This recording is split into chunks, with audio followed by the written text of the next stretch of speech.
Enlightenment period. All these scientists were magicians. They were all into black magic. You read about Francis Bacon. I just read a biography of Francis Bacon called Knowledge is Power, Magic and the Creation of Modern Science. Francis Bacon was reading all these magical books. Arthur C. Clarke. Arthur C. Clarke, great technologist. He actually has most of the patents that enabled the satellites, right? If you look at his interview with BBC in 1961, where he predicts the internet, he predicts the cell phones, he predicts texting. He said that by the year 2000, people are going to have handheld devices that enable them to talk to anybody anywhere, right? He will have in his own house, not a computer as big as this, but at least a console through which he can talk to his friendly local computer and get all the information he needs for his everyday life, like his bank statements, his theater reservations, all the information you need. This will be in a compact form in his own house. Arthur C. Clarke said, and he has 3 laws of technology. One of his laws is no technology reaches a level of complexity except it becomes indistinguishable from magic. So, you know, I don't know. I'm not a big fan. I'm not a Luddite, right? I'm using a microphone right now. I'm not a Luddite, but this whole worshipful attitude towards technology to me is really stupid. This is a book from the 15th century. It's a picture of the devil, you know, and this is something, you know, Muslims used to sometimes depict things, Kitab al-Burhan. But I want you to look at his hands. You see this sign? I don't even want to do it on film because people will take a clip and then have me in one of those pictures doing that sign. It's an evil sign. Don't do these signs, right? And kids watch Spider-Man and then they want to do the sign because Spider-Man does it, right? And you don't want to be a Spider-Man, right? You want to be a human man, right? Not an arachnoid, a humanoid. These signs, even this one, which I don't like doing, but that sign, Muslims should not do that sign. That actually comes out of magic. These are signs that were, they're magical signs. We have no symbols in our religion. Even the crescent and the moon, it's a Seljuk tradition. The Prophet ﷺ had no symbols in his religion. It's one of the miracles of our religion, right? Because this is demonic stuff. So that is a very important symbol. Now, this is what they worship, these Satanists, Baphomet. If you notice, he's androgynous, so it's a male-female mixture. Also making these signs. You see the signs he's making using this sign because 11 is the devil's number. Because 11 is 1 beside 1. And you will notice that in their numerology, they use 11 a lot, and they like multiples of 11. 11, 22, 33, 66. They like these multiples.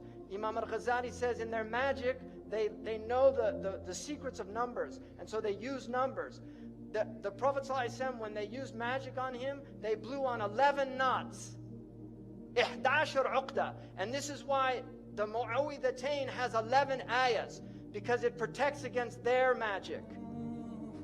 So this is real stuff, people. I'm not making this up. This is real stuff. You either believe it or you don't, and if you don't, it's at your own peril. But this is real stuff. Sihr is a reality in the world, and people practice magic. And one of the practices is through the eyes, seducing the eyes in television and spectacle. It's the sihr of the ayun. You can see Madonna imitating here Baphomet, right? Because she's one of them, and she's a numerologist. She is a numerologist. She practices numerology.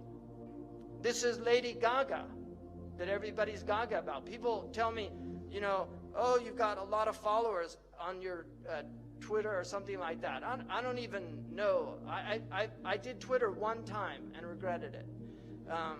But people said, and I said, to me that means nothing.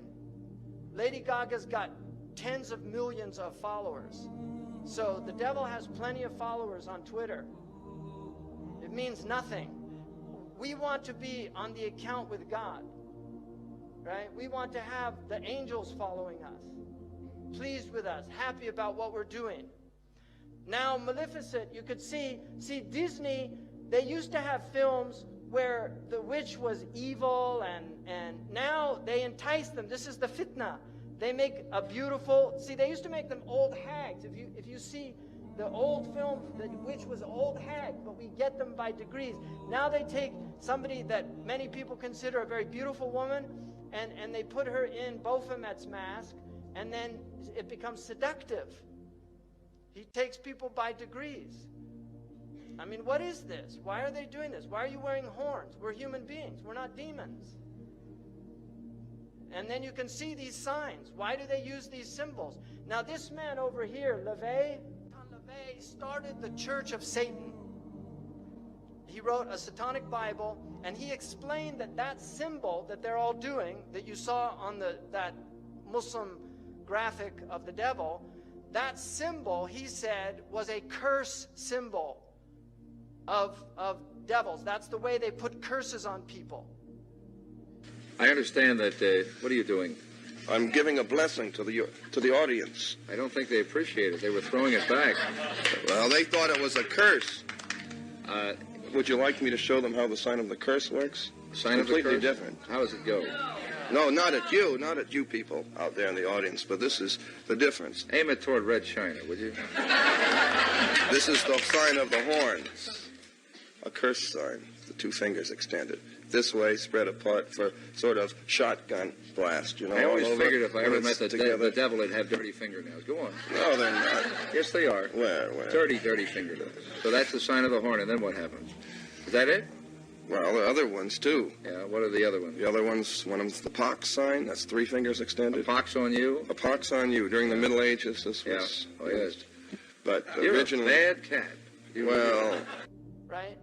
And you've got people at rock concerts, they're all doing it, thinking it's cool. Marilyn Manson was a follower of Anton LaVey. He has tens of thousands of people go to his rock concerts. He has them openly denounce God. Openly. He says, I want you all to reject God tonight. And they all do it. So this is real stuff, people. He's very committed to this. He's a minister in the Church of Satan. And they use music. Because music is fitna. It's enticing. It sucks you in. You like it. It's enjoyable. This is what he looked like when he was a little kid.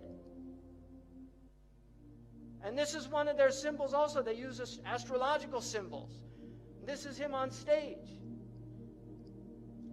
This was a cover of the Beatles because John Lennon was heavily involved in magic.